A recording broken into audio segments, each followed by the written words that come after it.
What's up, guys? Coming to you, talk to you about Hogwarts, Harry Potter, Hogwarts Mystery. So, I'm not sure that a lot of people really care about the game, but hey, it's Harry Potter month for me, and so talking about a bunch of Harry Potter stuff this month, leading up to Halloween.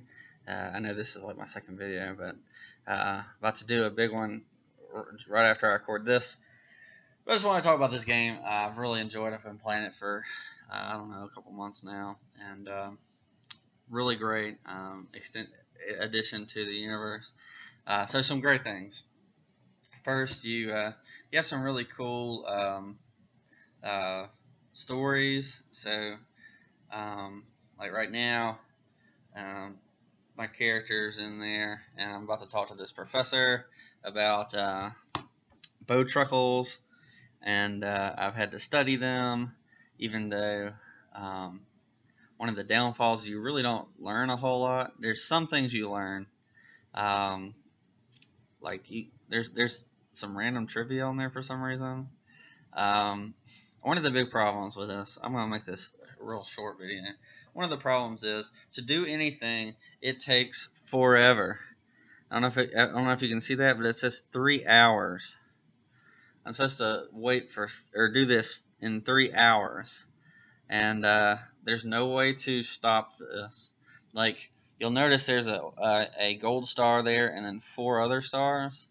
So these are options, but generally in most games, like, you can get the first star and then move on to something else and save the energy that you have to build up, which takes 4 minutes for one of them to come to generate, and then you can move on.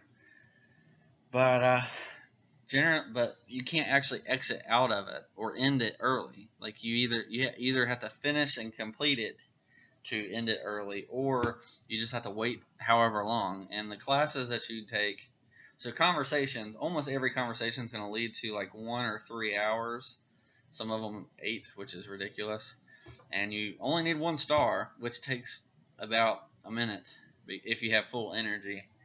And then you have to wait for the other 3 to 8 hours, because you can't end it. You can't end it and move on. At least that I have found.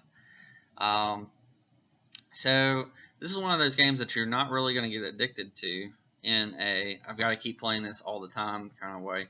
But it's fun if you're in it for the long game and you're just in it for the story. It can get a little frustrating at times, because really they just want to make money off of you, and that's the sad part. I would pay like 99 cents to $1. I mean 99 cents, yeah, 99 cents to $1, 99 cents to $2 just to be able to play through the game really fast. The other problem that I have is that some of the classes make 0 cents. So I'm going to go here to the training grounds, where I can go to learn how to fly on a broom, and click flying class. Alright, and then I go to the teacher, and I click on this little dot there, and I can choose 1 hour, 3 hour, 8 hours. So I'm just going to choose 1 hour because I don't have a lot of energy right now. And then boom, I'm in the class. We're being taught. Okay, she says some things, which is pretty cool. And then this is pretty much what class looks like.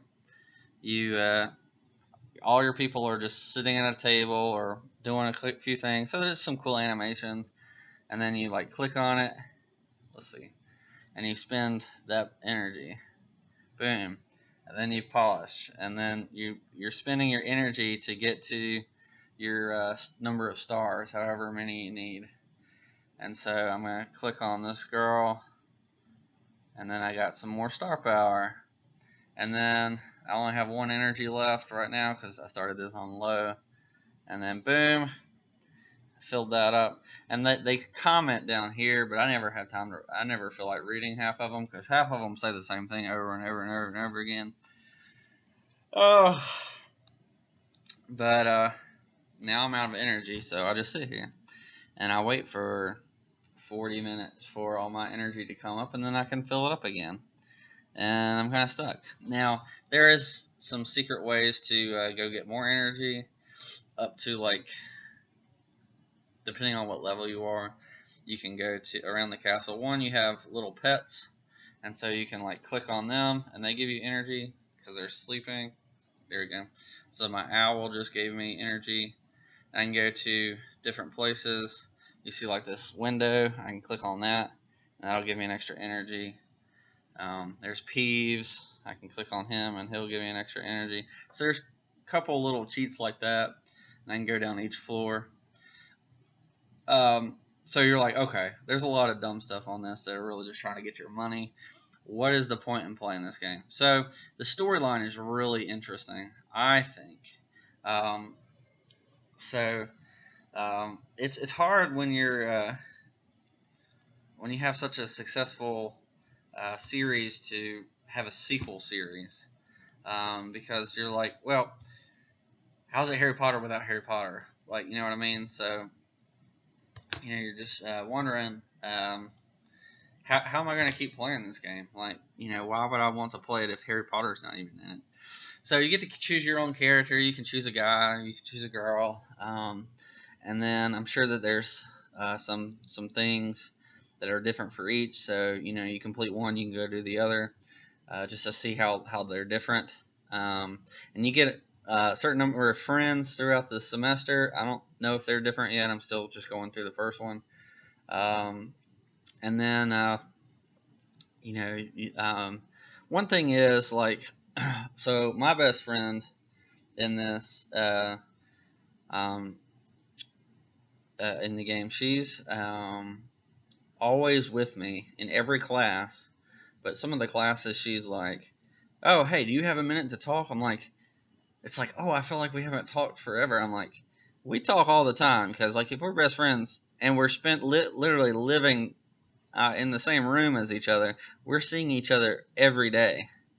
Like, there's no way we're not seeing each other. You think Hermione, Ron, and Harry didn't see each other every single day? Like, come on, they were best friends. So that's a little weird, but the story's really good. So I'm not sure if it's true for both genders, but your older brother disappeared before you came to Hogwarts, and he was investigating these cursed vaults that are hidden within Hogwarts. So that's really cool. Hogwarts, I think, is a gold mine of potential, because there's so many mysteries in Hogwarts that even Dumbledore doesn't know about. So pretty much every year you're looking for these cursed vaults, and I think it's really paced out well. If you look, well, okay, so you can see that I'm year 4, chapter 4, and so, yeah, sorry, I'm trying to figure out. So you'll go through each of these chapters until you finish that year, and then you'll graduate and you'll go to the next year. So you'll kind of go through this summer kind of monologue thing, and then it'll show you the next year. And you usually get a lot of house points for that. Although I've gotten to the point where I get so many house points, it's not, I'm never worried. I'm always at the top of the class. Sorry, I'm now playing this. And so, once again, I've gotten some more points. I can go back and I can feel this. See how fun this is? But, okay, so, again, you're not going to enjoy this if you're not in it for the story. The story's really interesting. There's a lot of really interesting characters that you can learn about. It's cool to kind of see some of the history, like, because this is set post Voldemort's death, with Harry Potter's birth or disappearance, and then pre-Harry Potter coming to Hogwarts. So you're right in the middle there. Actually, Nymphadora Tonks is one of your classmates that you get in one of the years. Let's see here. I'll pull that up. I think that's really cool. Says, well, okay, I already found her. So I think she's in like year 3. So that's really cool. I don't know if you can see that really well. And then you also get to hang out with Bill Weasley, which is pretty sweet. Then you have, on your 4th year, you get Charlie Weasley. So that's pretty cool. There's a bunch of other people. Of course, you choose which house you're in. I chose Ravenclaw because I'm a Ravenclaw. And then this is a lot longer than I thought it was going to be. But it's a lot of fun. So if you like Hogwarts or Harry Potter, and you're willing to put the time in, really just a few minutes every day. Doesn't take a whole lot, and you can go through it. And if you're as patient as I am, you can enjoy the story and learn. I'm hoping to see what happens at the end. Supposedly it goes to year 7. I have no idea because you apparently stop getting stuff after year 4, meeting people at year 4. So I have no idea how that's going to work, but I guess as I get farther, I can update this. But yeah, that's my review. I really enjoy the game. It can be frustrating at times because they're just trying to get money off of you, and I try not to spend money on apps. So I'd rather pay a front fee at the beginning and then never see an ad or pay it later than constantly having to spend $4 or $5 just to play the game. I hate it. So that's me. Let me know what you think. Have you played the game? Do you enjoy it? Are you interested? I'm not sure if anybody ever is going to watch this, but if you do, thanks for watching the whole way through. So I will catch you next time. Peace.